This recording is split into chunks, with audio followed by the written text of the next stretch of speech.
the Leafs cast is back. We got a lot to cover, but nothing more important than the extension of Philip Myers. Let's get into it. Go! Holy mackerel, what a shot! It's Auston Matthews! Do you believe that? Pounds it off the roof of the net! Philip Myers. Tim, that's like, we're really shoring up the back end here. This is really important stuff that we're dealing with. Yeah, Absolutely. I don't care that Matthew Knies has 4 goals in his last 2 games. I don't care that Auston Matthews has returned from his second mysterious injury stint. I care about the extension. Now, we got a lot to get into. Leafs are on a 4-game heater. That's going on. Yeah, a lot has changed even since the last time we potted. They're solely atop the division. I think they're only 1 point behind Washington right now for top of all the East. Like we're doing pretty well. Points are rolling in. Yeah, baby. Feeling Good year. 2025. This could be the year. I don't remember who I was listening to. It was Jeff Merrick's new pod, which is great, by the way. I don't remember what it's called. Oh, The Sheet. Anyway, shout out to The Sheet. And he's talking about how, every year, like, delusional Leafs fans will get on and be like, oh, this team's different. This year's different. This team's different. This team actually is different. Like Ryan said, we are atop the division solidly right now. We're on a 4-game winning streak. Just knocked off Boston at home. Best win of the season. That was an interesting game, though, because I'd almost say, like, that Boston game was an example of how these Leafs are not different. Like, we would blow the lead so often, and, like, it would just, like, run it. Like, we scored all these goals. Like, that's not the new Leafs. But I guess what is the new Leafs is that we kept bouncing back. And, like, as much as, like, it was starting to get to me as a fan, the players didn't seem nearly as rattled. So, but it's been a long time. It made me think. It's been a long time since I've had 20 heart attacks in a game. Usually it's only 2 or 3. I mean, it's different in the sense we beat Boston. We lost to them every time we played them last year. I mean, a win is a win, and Boston's not as bad as they were at the beginning of the season. Yes, it was different from, like, the Leafs standard play from this season, but I don't know. It was just like a thought that I had that I'm sure this podcast has been talking about how the Leafs have been different, every year the last however many seasons, and it does feel different this year. I do think that you definitely feel that with the Craig Berube effect. Like, the ironic thing is that it's really not different. Like, our team is so similar to what it's been for the past 7 years, plus a few things around the edges. And it's kind of funny watching that same core play differently under this new coach. Like, it's been an interesting first half of the season, and I'd say I'm pretty pleased with the results so far. But as everyone knows, the true test will come in the playoffs, so we'll withhold our full judgment. But all you can judge is what we've seen so far, and they're looking pretty good. So, obviously, Leafs played tonight, Sunday night, the 5th. Win last night, Saturday night, Boston, win. And Auston Matthews is back for those 2 games. I feel like there's almost, even though we have lots of important things to say, there's almost nothing more important than that. So Auston Matthews, out of the lineup again with the return of the mysterious injury, which had, reappeared, I suppose. Gets put on IR for like 1 day, comes back, and I would say looks different, right? Looks different than he did the first time looks quite a bit more dangerous. I wouldn't say lethal. There's levels to this, right? You have dangerous, you have the big gun, and then you have lethal. And Auston Matthews is usually lethal. Check out the YouTube feed so you can see my hand motions. What do you guys think? What do you guys think of the return and then the situation overall?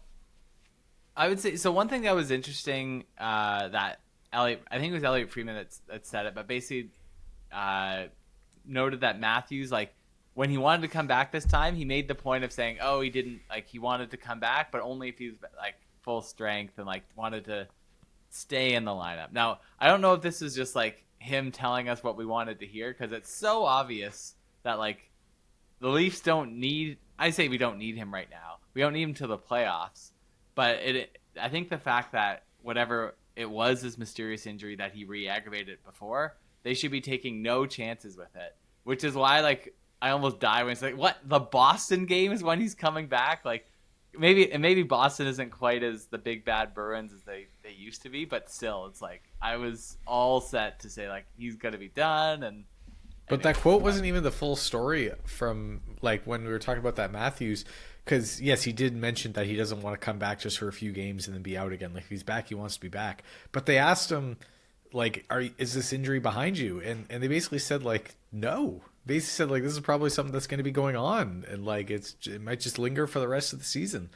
And this was after he already had missed some time this season, came back for whatever 5 games or 6 games or whatever it was, and then got injured again in that Buffalo game. So now he's out a second time. He makes a comment like that. I'm thinking Matthews is going to be done for months at this point. And then like 2 days later, he's in for the Boston game. It was very strange, and I'm expecting him to just be at like 70% kind of what we saw the last time he came back from injury. But we've seen him in 2 games now, the Boston game and the first Philadelphia game, and he looks great. That's probably the best 2 games I've seen from Auston Matthews all season. He looks fast. He looks dangerous. I'm watching these games and I'm thinking, I can't believe that we won as many games as we did without this guy. He looks great out there. Mm-hmm. Like and just like the physicality as well. Like he doesn't seem timid. Like I still love that goal, like where he passed the puck out to Matthew Knies, and yeah, that's great. I mean, I don't think have we seen any Auston Matthews one-timers yet, or just the? Well, tonight he had the attempted one-timer, which was like looked like the hardest shot I've ever seen in my entire life. And that was probably the first one I'd seen all season. Obviously, didn't go in, but that was insane. Mm-hmm. He looks trying it. He looks better. I mean, I still wouldn't say like completely lethal. When I think of other times where Auston Matthews has been injured, which has happened a lot in his career, like he comes back and it's like 2 goals immediately and like the best player on the ice. But like even in a game like tonight, I mean, his line was in check a handful of times, and Matthew Knies is. I mean, even though Auston Matthews looked great, Matthew Knies has been the best player on that line the last couple of games, and that's not what you'd expect. So, but you can't discount the fact that Matthew Knies goes 7 or 6 games in a row without a goal, and then Matthews comes back and he pots 4 immediately. Like there's something to that beyond just Matthew Knies is the one driving the line. Like Cactus has an effect, and to me, like the 2 things that when I see Matthews at his best that he does better than anyone, one is his shot. Of course, we haven't quite seen that to the same extent, but the second is his ability to just hound pucks and get the takeaways, and he's been doing that these past 2 games like crazy. I forgot how good he was at it, but it's like tonight Philadelphia has the puck, and then the next thing you know, Matthews is behind the guy and Matthews has the puck, and it's just like it looks easy. It just looks easy for him to do it, and it's so fun. Well, so fun. He hang on, now I'm bouncing all over the place. But what do you guys think? I guess just the decision to come back at all at this point, though. Like do you even think it's time? Because when I heard those reports that you were referring to, I had mentally come to peace with the fact that we weren't going to see him until March or something like that. And he wouldn't be in. He definitely wouldn't be in for the 4 Nations.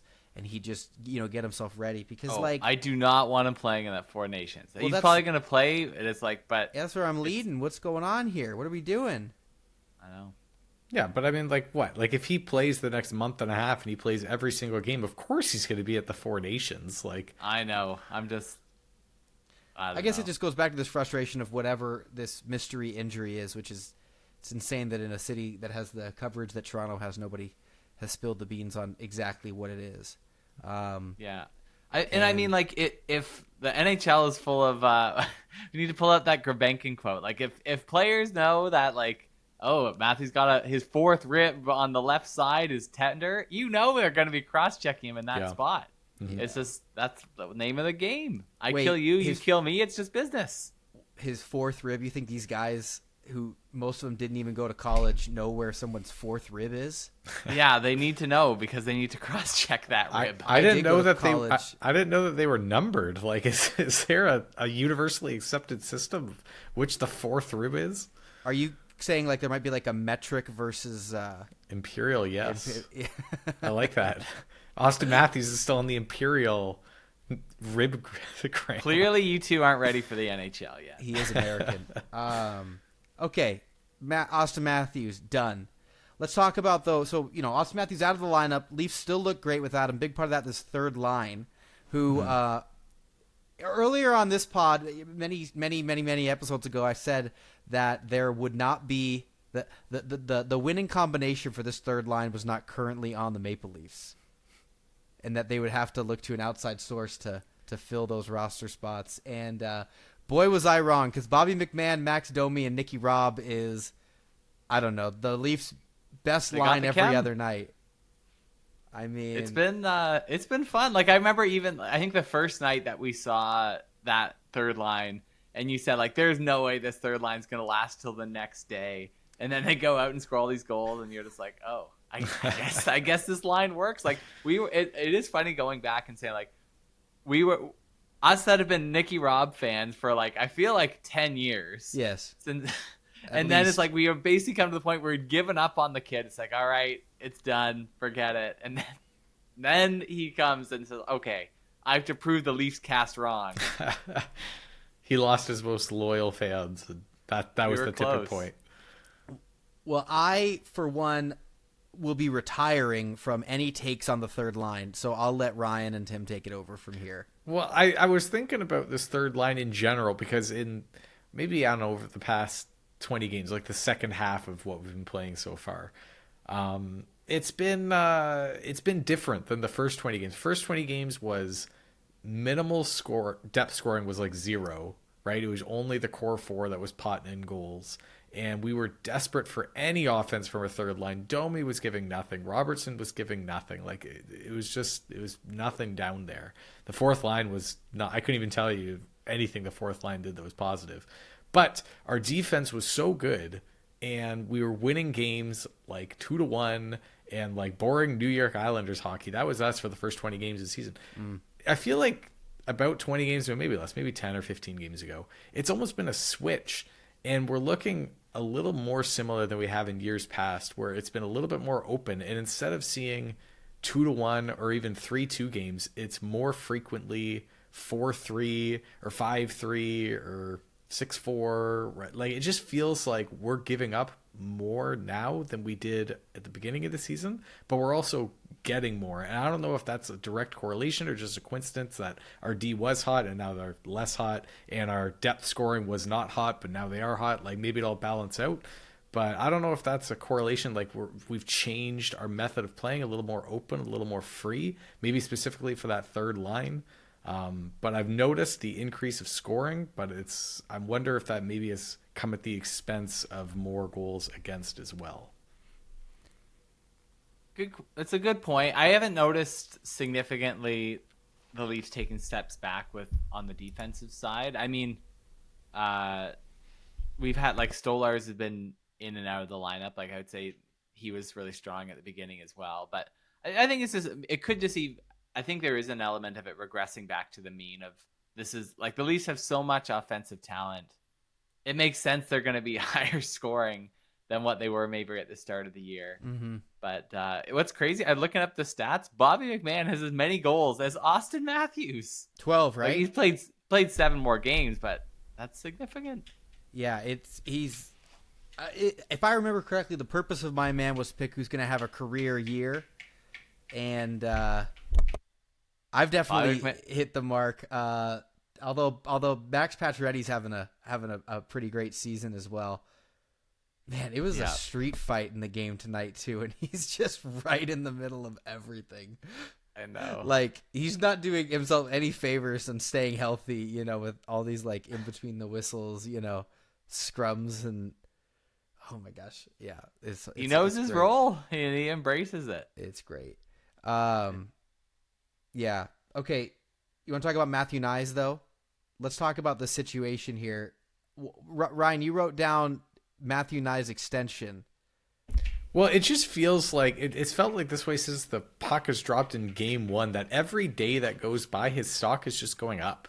And I struggle to see a future for this team without Matthew Knies on it. And I believe he's still an RFA. Is that right? He's not UFA yet. So most likely we're going to extend him. But, like, at this point, I'm just wondering what the point of waiting is. Like, Mitch Marner, wait on that, because he's always better in the regular season than the playoffs. And you're not saving yourself any dollars and cents signing him now when he's at a 100-point pace.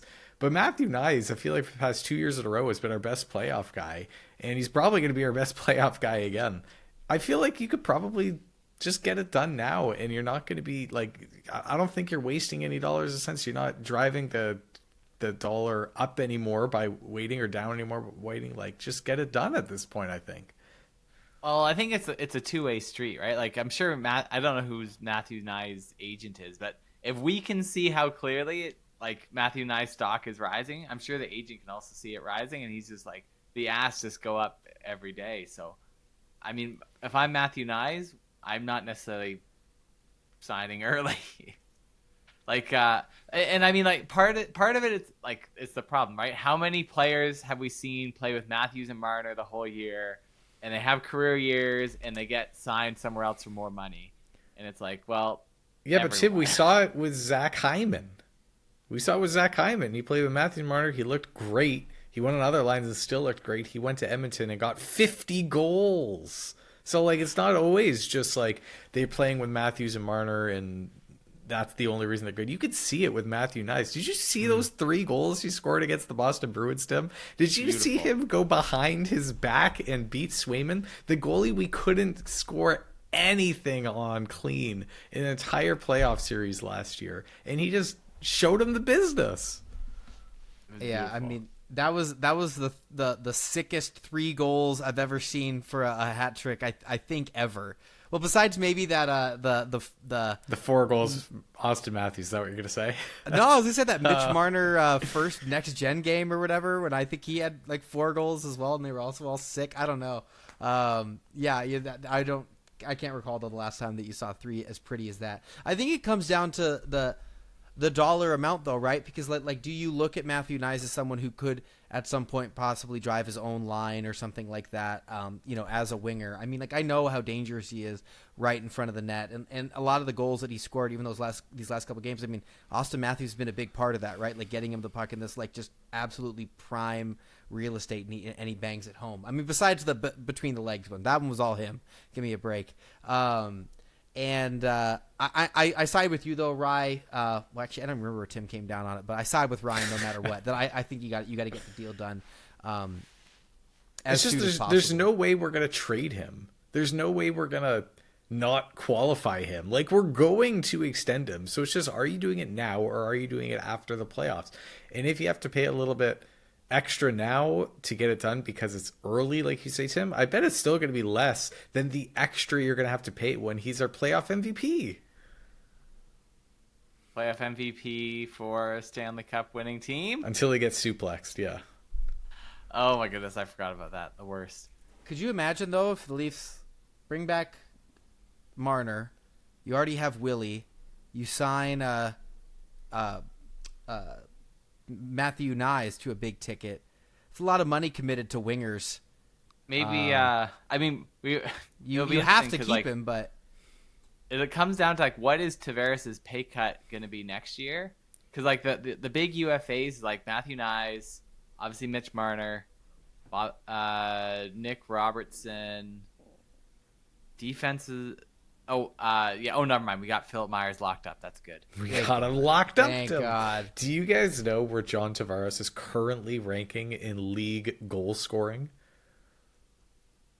I have no idea. Take a guess. 21st, Tim? I would say higher than 21st. Like, better ranked.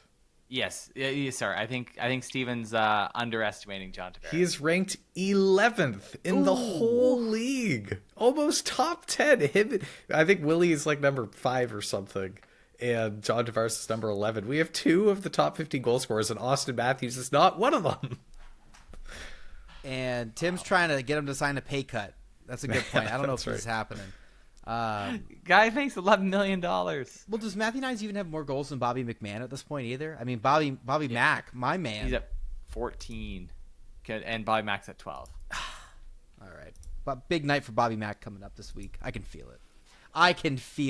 I don't know. I guess it's it's too hard of a discussion to have like what's the right dollar amount and like building the team. I think right now, but it is a thought, right? That like that's a lot of money you're committing to guys that don't play down the middle when every other pod we get on here saying we don't have a third line center anymore. Well, what's going to be tricky is the Leafs have a poor history of overpaying their big star RFAs, right? We gave Matthews a big RFA ticket, Nylander, Marner, like all these guys got paid when they're RFAs. So it's not like you can count on a discount there, although that was Dubas, right? That's not Tree. So maybe the buck shifts now, but I hope so.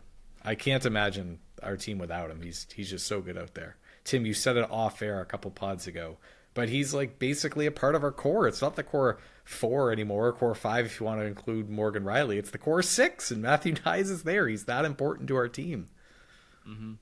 He's just like that, adds the element that isn't there in the other core 4, in that he performs in the playoffs. That he's a monster out there. Anyway, we are now Matthew Knies fans. That part is not news. I feel like he's one of the few Leafs too that plays pretty consistently angry. He seems mad all the time he's out there. Anytime he somebody trips him up or like he's pissed off all the time, and I don't know, he's got that vibe about him. Speaking about people who play angry, my man McCabe got a little too loose with the anger, punching what's his name when he's down, and I don't know what he was thinking because he got taken down hard, and now it looks like he'll be out for a bit. That'll be a tough blow for the Leafs to overcome. I guess maybe they'll go Riley Tanev again while he's out. I don't know. Yeah, that was a scary one. I mean, he did skate off the ice by himself. I suppose that's good, but he looked pretty dazed and, I mean, pretty well just concussed. Well, it honestly, like just watching it happen, it brought me back to Tavares's injury in that playoff series. Like it just looked kind of the same head trauma, and it's just there's no way he's not concussed. So it's bad news. No, it is bad news. And this is the second time he's had an injury like that this season as well. So oof. Yeah, you don't mess around with those. I mean, certainly, like even though we're halfway through the regular season, and like I think it's I was gonna say it's more important than ever to win the division, so you don't have to face whoever's like second in the Atlantic. But on the other hand, it's like the playoff. You got to keep your eyes on the prize here, and it's like the playoffs are what matters here. So don't. I mean, a good thing we re-signed Philip Myers then. Steal of a deal. That's right. Just because you brought up winning the division there, Tim, I was looking at the standings before, and I don't even think it's necessarily about winning the division. It's about winning the East. That's really the prize. Because right now we're facing the Tampa Bay Lightning in the first round, which is like not a desirable opponent. Like they're still quality. The Washington Capitals, who are 1 point ahead of us, get to face the sweepstakes of all these teams who are tied or at least 1 point apart from each other. Either Ottawa, Columbus, Pittsburgh, Montreal, Detroit, Philadelphia. Like those are the teams who are vying for the second wild card spot. And they're so much worse than the other 7 teams that are going to make the playoffs. I think it's a big deal to be able to face that bottom wild card team spot. Man, Montreal climbing back up there is crazy. But I don't know. We'll see. That I think Leafs have a little ways to go to catch Washington. But beating Washington's a good start. But we don't want to play Washington in the playoffs. Man, they kick our butt. Those guys are crazy good. Carberry's got them cooking. All right. Let's see. What do we got? You want to talk about goaltending? Yeah, I mean, so Stolarz has now been out of the lineup, something like 8 games? Feels like it's been a lot longer because of that Christmas break. Yeah. Combo of Wall, Hildeby, Murray. And Wall, I mean, definitely shakier than Stolarz. Still great, right? So, yeah, I'd say still holding them in games, but a few too many. Maybe it's just because the Boston game was a little more recent. Softies. Letting in a few more goals than I would have liked, but certain very respectable 1B, 1A performance, I'd say. Yeah, I mean, I feel like the bar was set with Stolarz in the first half of the season. Like he was amongst the best in the entire league, the numbers he was putting up. So to say anything short of that and it's a disappointment, well, you're just setting yourself up for a disappointment. So Wall's been fine. He's been good. He's obviously delivering and getting us wins.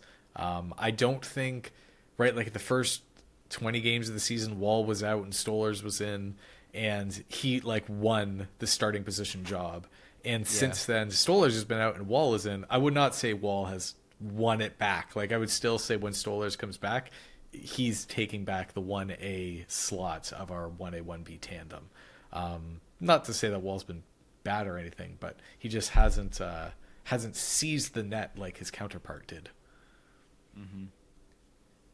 And Hildeby, draws in tonight, second half of the back-to-back against Philly, and I don't know. I mean, still looks a little shaky. Although he had some big saves. I mean, as the game went on, started out shaky. I think he let in the second shot that he had against. But after, now that I think about it, really after that first 5 minutes of the game, probably the best that we've seen him play for the Leafs, maybe ever.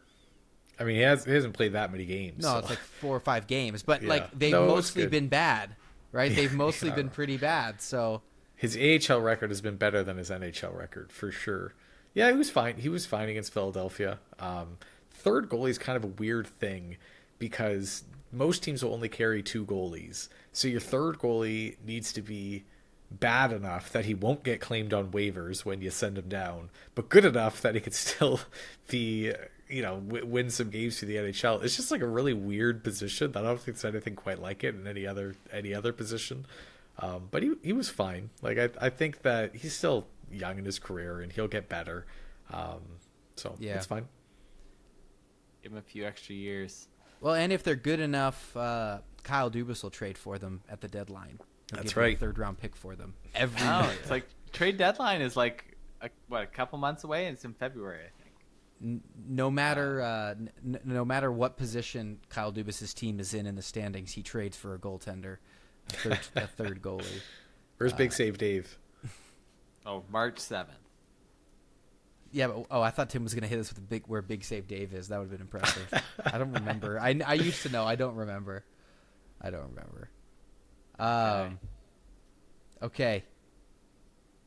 Fourth line, still clipping along, I guess. I was thinking about the fourth line today when I was watching them play the Flyers here.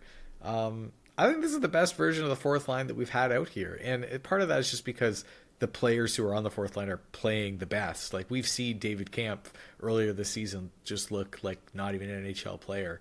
And he has really turned it around. Mm-hmm. Dewars, I think, looks pretty good. Lorentz has kind of recaptured what we saw at the very beginning of the season. And that fourth line looks like it's actually purposeful. It's not just out there to kill time and hope that a goal doesn't get scored against us. They look like they're kind of pushing for offense. They were on the ice for, I think, when Ekman Larsson scored, I think that was kind of generated by the fourth line, if I remember incorrectly. So they're actually contributing, which is new for this Leafs team so far. And even the defense scoring is new for the Leafs team so far. But I like this version of the fourth line. I want to see it more. No more Reeves.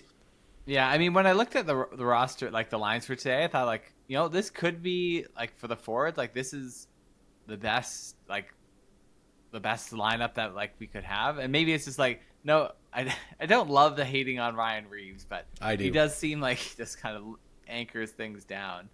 But I don't know. It'll be interesting what the Leafs do in the trade deadline, because these Kampf has improved quite a bit, and all these guys Lorentz has continued to be a bright spot. I'm not saying maybe not above a fourth line bright spot, but nice to have a fourth line though. And I did think maybe it's just the trickle down effect of that third line. Now that they're performing, the expectations for the fourth line is not just bumped down to well, what's the bottom six? Bottom six has to score. It's the bottom six are scoring through vehicle of the third line. Yeah. The fourth line can do whatever they want. It's a difference though. We're winning some of these games because of the third line scoring, or even David Kampf had a couple goals. I thought he was going to go 0 for the whole season, and he potted a couple games in a row. And that's the difference between winning or losing some of these games. We're top of the standing because of stuff like that. Mm-hmm. Yeah, it's it is a good question though, Tim. What do you think is probably if the trade deadline is today, or tomorrow because it's getting late. What would you say is the most important? What do you guys think? I still think you add a forward. That fourth line, I think, like, it doesn't, like, the cost to add a fourth line player it shouldn't be stopping you from doing it. Like, it's not like you have to pay a first round draft pick to upgrade your fourth line. I think that third line might be good enough to stick around, though. Like, I don't know, like, if you brought in a better third line center, is that just going to mess up the chemistry, which, like, they haven't had for months? But I don't know. Like, the defense, I think we're good as long as we're healthy. I don't know about bringing maybe a depth defender and maybe a better fourth line. Leaf situation, this is, I guess, maybe even aside from that question, but, like, I don't even know really what they'd be looking at trading away anyway right now. Like, it doesn't sound like they have interest in trading away Easton Cowan. I probably don't think they should. They're not going to trade Fraser Minton. They don't want to trade, I don't know. I don't know what I would say that I think Danford is the name that's kind of come up as far as, like, if you're looking to trade a prospect with, like, a bit of shine, but not too much shine. There's not a lot of shine with Danford, I don't think. It's just, like, he's a guy. Like, I don't know, not like... He's got some pedigree. Give him some time. We'll see. I think that you are right, Tim, that there's something to be said about the chem, and that we found something here with Domi and McMahon and Robertson, something that, like, none of those three players have looked as good as they have when they're on this line right now. Maybe McMahon looked fine on that second line earlier in the season, but definitely not Domi and Robertson. And you don't want to bring in someone new and screw up something that you have that's working. The problem is that I don't think anyone on that fourth line you'd be comfortable moving up to the third line or the second line or first line, whatever, if there's an injury, winger or center. Right, like, you don't want to see Dewar up there. You don't want to see Camp as your third line center. Like, it's just not something that we have an abundance of. And if we're going to get a injury to any forward in the top 9, which, if you're going to go on a deep playoff run, it's probably going to happen. Like, what are the odds that you go 9 for 9 on health and, like, the grueling of the playoffs? Then you're underprepared having no additional forwards who you're saying, like, this guy can step into this role. And maybe that's Yarncrook. Like, maybe he comes back and is healthy at the end of the season. But I totally forgot about Yarncrook. Well, it's because we don't even know. Maybe he won't be ready in the playoffs. Like, he's been out this whole time, and, like, the Leafs tell us nothing about, like, maybe he's missing an arm. Like, I don't know. He has a hernia. Right, he had a hernia, and they had surgery for it. He could be missing an arm, Steven. You don't know. He's in Germany looking for a prosthetic right now. Don't talk about Germany. And so I think that it's still trading for a forward. I think it's still trading for a forward who could play center, because it's just like we're just weak in case of emergency, in case of injury. I do think we'll also trade for a depth D, but that's a little less important. So I'd still say forward. I would probably, number one spot I would want to replace Tim's man, Max Pacioretty, get a guy who can play in that spot, because I think Pacioretty could play lower down in the lineup and still succeed. Pacioretty is a bit of a goon out there, Tim. Yeah. Like, your guy is just throwing everything. He's the sandpaper on that line. Sandpaper, more like. And then I don't feel the same way about the third line as Ryan does. I know I said I'd retire about the third line, but I would be interested in trying to get a center that could potentially push Max Domi out. I mean, most good centers could play wing as well. So if Max Domi just, like, will not be moved from that spot because he's playing so well, you can play this guy somewhere else. But I just, especially with, like, Auston Matthews' current situation, I think that would be probably the most important for me. Yeah, and then I suppose a defenseman, but, like, it's not like we're gonna get somebody. I don't know. I'd want somebody maybe who's better than Myers to be able to play with Morgan Rielly consistently, but I don't know who that person is. Not Ilya Lyubushkin again. We just inked the guy, and you're looking to push him out. Yeah, I mean, they inked him to a deal that he could move down to the AHL, and it's all fine. And all right, it's a different kind of deal. I was ready to call out Morgan Rielly for kind of struggling lately, and then I was conflicted because I felt bad. He's a new baby at home, but then he scored the OT winner against Philadelphia. It's like, all right, we can give the guy a break. A lot of goals from our defense in the past couple of games here. They're finally waking up. I missed the goal live. I had to go back and rewind. It was brutal. I just like Not I the looked same. away from the screen for once. There was a lot going on at home, Rye. There was a lot going on, and I missed it. And I thought Matthews scored it at first because he was on the screen, and then no. Well, if you see Riley's and Matthews, hugging at the end of OT, I think Matthews scored it. You're not I wrong. was ready to come here and yell on the pod. It's usually a safe bet. Didn't happen. You want to talk about what else I was yelling at this Christmas break? Did it have to do with players in red jerseys? Had to do with players in red jerseys and Team Canada finishing in, I think, 5th place for the second time in 2 years, not medaling. Brutal. Absolutely brutal. My Christmas wish about Easton Cowan denied with great prejudice. I think he still led Okay. Team Canada in points with like 4 or 5 or something like that. But no, not a great showing by Easton Cowan in 2 straight tournaments. I mean, he'll still probably be fine, but I don't know. It doesn't make me feel great. I've watched this tournament though for a long time. There's been plenty of like Canadian kids specifically who go there and have like 17 points in 4 games and don't totally pan out in the NHL and stuff. But you just want to see him kind of take it over, and I don't know, preposterous. Well, it Preposterous to would lose. give you more hope that he's ready to take a step sooner if he went to that tournament and dominated. Right? Like, it would make you think, if, like, to Tim's Christmas Witch, if he went there and scored 17 points in 4 games, you'd be like, we got to get this guy in the Maple Leafs. Like, get him on the 4th line. Maybe, like, bring in a new 3C, move over Domi, get Robertson down there. That'd be so fun. It'd be offensive and high-flying. But you see this. None of that's happening, by the way. That is some intense stuff. But you see him go out and just, like, pedestrian out there, like, nothing too special. And you just think, maybe next year for Easton Cowan. And like 4 games, it's probably too small of a sample size to make that call, but it just doesn't inspire confidence that that next step is right around the corner. He probably needs a little bit longer.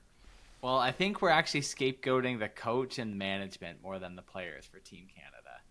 But seriously, in a tournament format where like the players don't even know each other, how do you cancel that many practices and morning skates and say like, yeah, the guys were tired?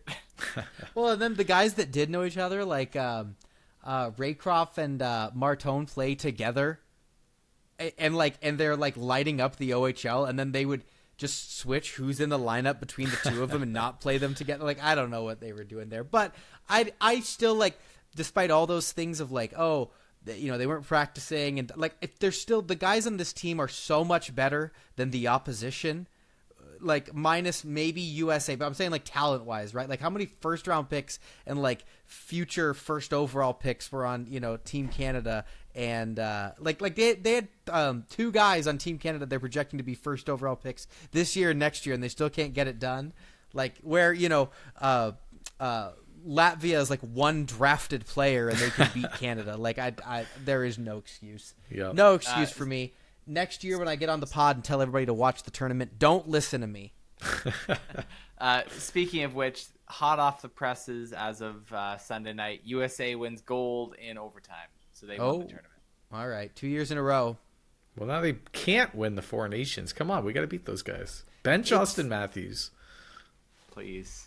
Well, the USA guys, like you talk about Cam, I mean, the USA guys play together a lot more than the Canadian kids do. I mean, they have a different program down here in the States, and they come often built in with some of that chem, right? Like, all these guys really do know each other or have played with each other at some point. So It's all about the chem. I don't know. I suppose. I mean, like, just you're the better team. This is ridiculous. Had me screaming at the TV. It is nice though to scream at the TV about a hockey team that isn't the Maple Leafs. Every once in a What's while. nice to just like enjoy life. Like, why don't we ever get that privilege? I don't know. My New Year's Eve was brutal because of that team, though. Absolutely brutal. Someone today asked me if I would just be happy if any of the Canadian teams won the Stanley Cup this year. And I had to tell them no. Like, the Canadian division ruins me, and I hate all the Canadian teams now, and I have no happiness in anything that happens other than the team that I cheer for winning the Cup, which has not happened in 70 years. Like, it's no good. All right. That's enough yelling. All right. We'll calm down. Enough. We'll see if the Leafs give us something to talk about. What do we got for upcoming games this A week? little bit of Philly a break again? from the back-to-backs, but yeah, we have Philly again on Tuesday, so the second home and home that we've done this season, which is kind of fun. And then we got the Hurricanes on Thursday at the Hurricanes. And then Saturday night in Toronto at the Bank, the Canucks Ooh, come the to drama town. llamas. Yeah, with all their drama. The drama. Drama llamas. That's not a thing. Yeah, let's cook the Flyers again. Kind of fun seeing the Flyers. I don't know. We haven't seen the Flyers in forever, and they suck, so I don't really watch any of their games. So it's kind of fun getting to see like Mitchkov. They're hungry. They want that last playoff spot. They're one of the teams in the mix. It's pretty crazy how many there are that are all like 1 point away from each other. Like that last wild card spot would be pretty fun to see who gets it.